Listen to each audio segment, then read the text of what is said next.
When I first started working out, I knew I didn't just want strength from my body. I wanted a good-looking, lean physique that was attractive, flexible, and healthy as well as strong. Despite what they say, few people actually exercise for strength. You line up everyone in the gym and ask them what got them started exercising, they'll probably say they wanted to get stronger. This is because they don't know how to describe their ideal outcome. But if you go to the gym and pay attention, you'll notice that some of the strongest people in there are not the ones that you'd expect. They're not the ones with muscle definition. They're the ones that are extremely overweight. If you want to maximize strength, that's the ideal physique. Because, of course, mass moves mass. And I'm guessing you don't want that physique. What most people want is a lean, good-looking, aesthetic physique that you can be confident in.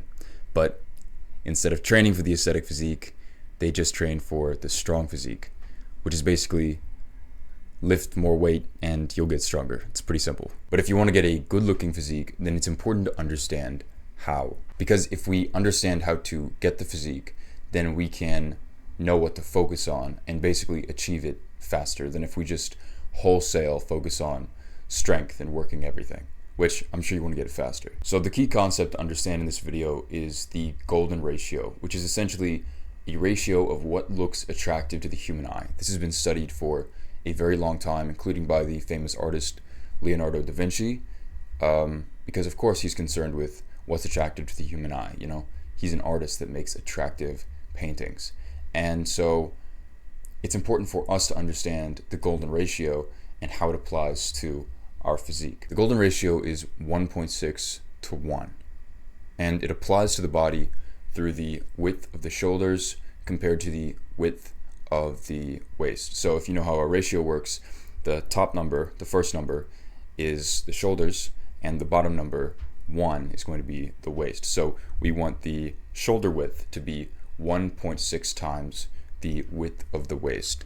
This means that a 30-inch circumference waist, so if you measure around the waist, and a 48-inch circumference shoulders, if you measure around the shoulders, go nicely together and follow the golden ratio. What we want is to get a V-taper, which is sort of an upside down triangle shape from shoulder to waist to shoulder. This is proven to be the most attractive body type that men can have. The V-taper is associated with higher test levels, muscular development, and physical dominance.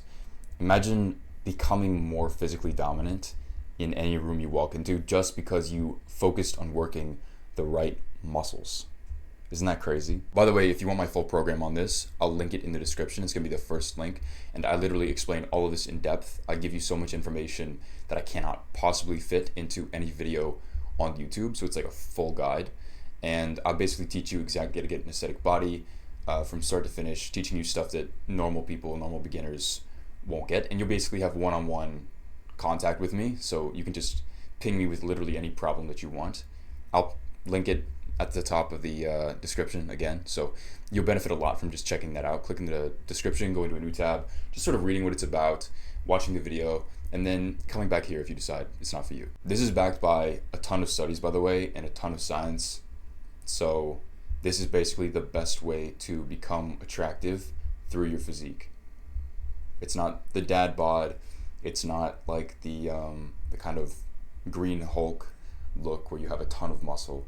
It's this. For some reason, humans decided to evolve this way throughout the centuries, probably because the V-taper was associated with muscular development and testosterone and physical dominance, like we discussed earlier. Of course, bone structure and genetics are going to affect a large part of whether it's realistic to achieve the 1.6 to 1 ratio. And so don't feel bad if you can't hit that number exactly. I actually don't think it's that important to hit the golden ratio specifically, as long as you follow the principles of the golden ratio, which is you want the V-taper. So shoulders are obviously important for the V-taper look, for the golden ratio. Chest is also important. A chest to pelvis ratio of 1.48 to 1 and a shoulder to width ratio of 1.6 to 1 together create a balanced athletic silhouette. A lot of the fitness community simplifies this to a 10 to 12 inch difference between the chest and the waist measurements. Again, the specific numbers are not as important as the general silhouette of your appearance. Now I'm going to teach you the exact muscles that you should focus on if you want to achieve the V-taper and get closer to the golden ratio. The shoulders, or deltoids, are going to be the most important muscle group for you to focus on to get the V-taper. The lateral or side delts are especially crucial for width. Next is going to be the lats and upper back. So that's the part of the back that's under the arm right there, and the upper back over here, as well as the traps, of course, which connect from your neck sort of down to your shoulders. Those really make it look like you have a lot of muscle volume back there. Chest is next, so obviously we talked about having a nice broad chest. And then of course you want to keep in some arms and some abs for proportions, because if you have really skinny arms or your abs don't show, then it's going to ruin the entire physique. Remember, we want a smaller, more lean and athletic waist as opposed to just body fat. The number one thing that you can do for abs is not going to be working out, but it's going to be dieting. So you want to focus on a high protein, calorie controlled diet. If you're on a bulk, make sure you eat healthy foods and you're eating a high protein diet. You're not eating a bunch of junk that's going to raise body fat. And if you're not trying to bulk or gain weight, then consider going on a calorie deficit, as long as you're like, let's say above 18. I would never cut if I was under 18, because it can be not great for your development and might hurt you down the line.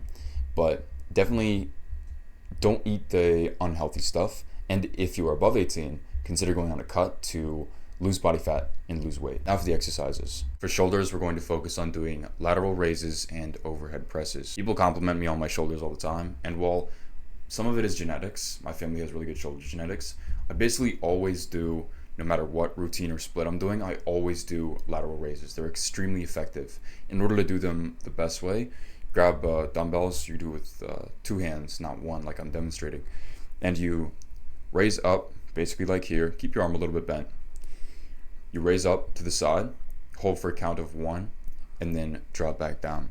I love those exercises, and you should definitely do it. For back, you're going to do pull-ups, chin-ups, lat pull-downs, and a lot of people like face pulls as well. I personally don't, but you can try them. Shoulder shrugs are great for traps. You can do that with a barbell or a set of dumbbells. And of course, bench press and incline bench press for chest. I would also work in dips, because they are fantastic for chest and triceps at the same time. And if you can do weight, if you feel comfortable putting on the weighted belt and looping the chain through the plate, then I would do those. Again, work out the arms for good balance. A set of bicep curls or tricep push downs with the cable are good for you.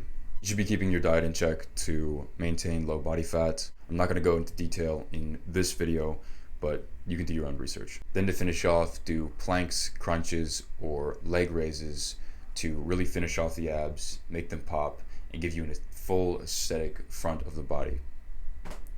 With all of these, I want you to progressively overload and stay consistent, because that's going to be probably the biggest part of you getting an aesthetic physique, is making sure that you lift more weight, you increase the weight gradually, and you stay consistent and don't fall off. If you got value from this video, you can do something which is a win-win for both of us, which is go down and just press subscribe.